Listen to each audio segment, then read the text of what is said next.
You drag a fresh carcass into camp. Your arms shake. Blood runs down your wrists. You made the kill, so the richest piece should be yours. But before your knife touches the animal, someone else claims the meat.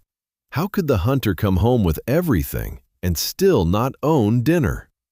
The familiar story is simple. The strongest hunter kills the animal, chooses the finest cut, feeds his family, and hands the scraps to everyone else. But the real answer is far stranger. For much of human history, a large kill was not private property in the modern sense.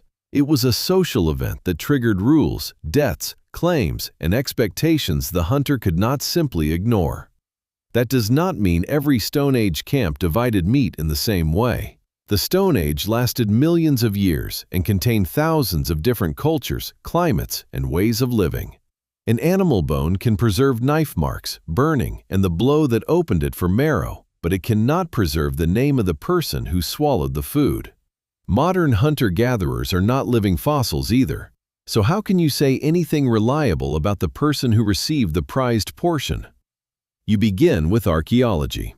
At Qesem Cave in Israel, animal bones accumulated between roughly 400,000 and 200,000 years ago.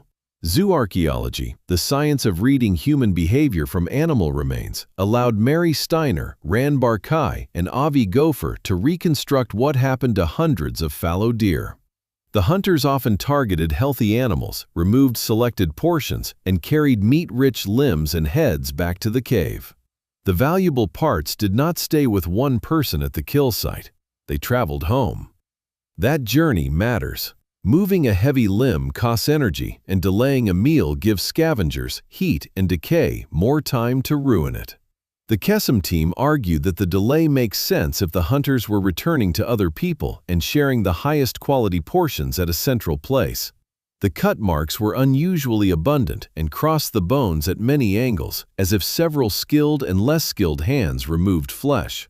Does that look like one successful hunter guarding his private steak? Qesem cannot reveal the exact serving order. It can reveal something more basic. By this point in the deep past, obtaining large animals appears to have involved cooperation, transport, fire, repeated hearths, and access by multiple hands. The best meat had already entered a social system before it entered a mouth. Killing the animal was only the first step. A later site beside the Seine River in France brings the distribution closer into view. At Pincevent, late Ice Age hunters returned with reindeer and gathered around several separate hearths.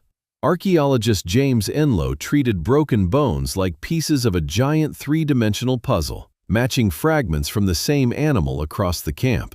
Parts of individual reindeer had moved between 6 hearth-centered household areas, sometimes across 63 meters. Why would bones from one animal end up beside fires so far apart? Meat packages had been divided and carried from one household to another. The pattern was not perfectly equal. Meat-rich upper limbs moved between hearths, while some fat-rich lower limbs containing valuable marrow often remained at places interpreted as hunter households. That is an important warning. Sharing did not always mean identical portions, and the hunter did not always lose the best part.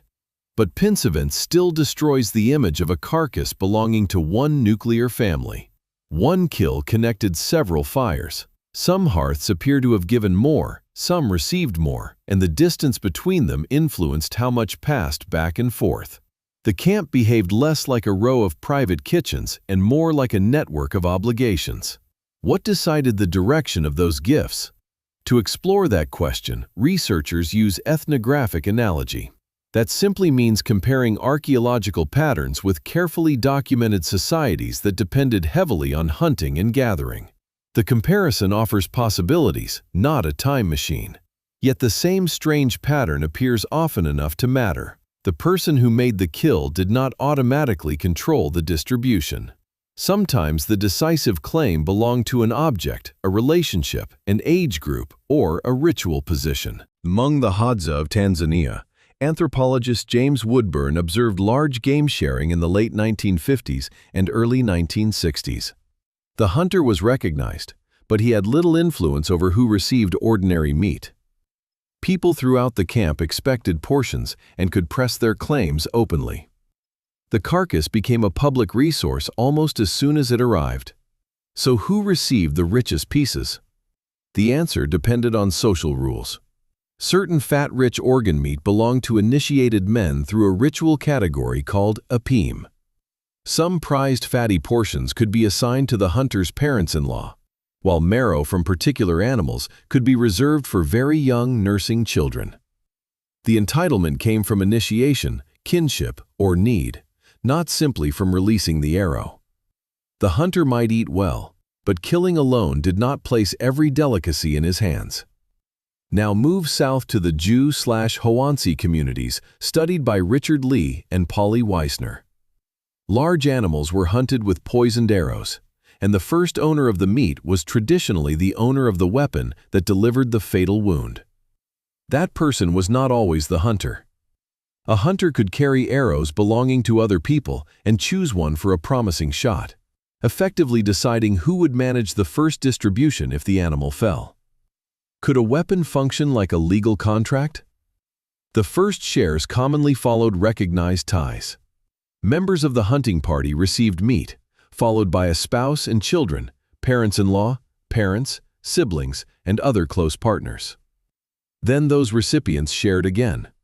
After a second and third wave, portions could reach every household in camp, and exceptional kills sometimes fed more than 100 people. The hunter began the chain, but he did not stand above it. The Jew hoansi also used humor to prevent success from turning into dominance. Richard Lee described the custom often called insulting the meat, in which people mocked a large kill and treated the hunter's achievement as unimpressive. The goal was not to deny his skill. It was to stop skill from becoming a claim to command everyone else. What good is a full camp if one swollen ego can split it apart? The Aché of Paraguay reveal another piece of the puzzle. During forest trips, a successful hunter could leave game outside camp and enter quietly. An older man, rather than the hunter, then divided the cooked meat, and the hunter's household did not automatically receive a larger portion. The hunter was expected not to eat his own kill, while shares followed band-wide rules instead of feeding his wife and children first. Research by Hillard Kaplan, Kim Hill, Kristen Hawkes, and Ana Hurtado found little preference for the hunter's close family. Could ownership disappear the moment the hunter returned? The rule was brutally practical. Even highly capable hunters could suffer astonishing dry spells. In one long record, 42 of 49 men experienced at least one 90-day period in which they acquired no meat at all. What happens to a great hunter during 3 empty months? He eats because somebody else succeeds. Sharing turns a jackpot food into insurance against bad luck. A large animal provides more fresh meat than one household can quickly consume, while tomorrow's hunt may provide nothing. Giving away today's surplus lowers the danger that your children, your injured brother, or your future self will face hunger alone. The portion leaving your hands is not simply lost. Michael Gervin, Wesley Allen Arave, Kim Hill, and Ana Hurtado tested that idea in a study of Aché generosity. People who produced and shared more than average received food from more supporters when sickness or injury stopped them from working. The return did not arrive as an equal stake the following afternoon. It arrived when survival was suddenly uncertain. Could the best cut be the one that comes months later, when you cannot hunt at all? This is the counterintuitive twist. The hunter's payment was often separated from the carcass. He could gain prestige, marriage prospects, allies, trust, and a reputation for generosity instead of an oversized dinner. Those rewards were real because social relationships determined who helped track a wounded animal, defended a camp, cared for a child, or supplied food after an injury. Calories vanished by morning, but reputation could last for years. Sharing was not pure kindness. It mixed affection with pressure, kinship with politics, generosity with self-interest, and fairness with arguments over who deserved what. Anthropologists use the term demand sharing when people feel entitled to request part of another person's food. They use risk pooling when unpredictable gains and losses are spread across many households.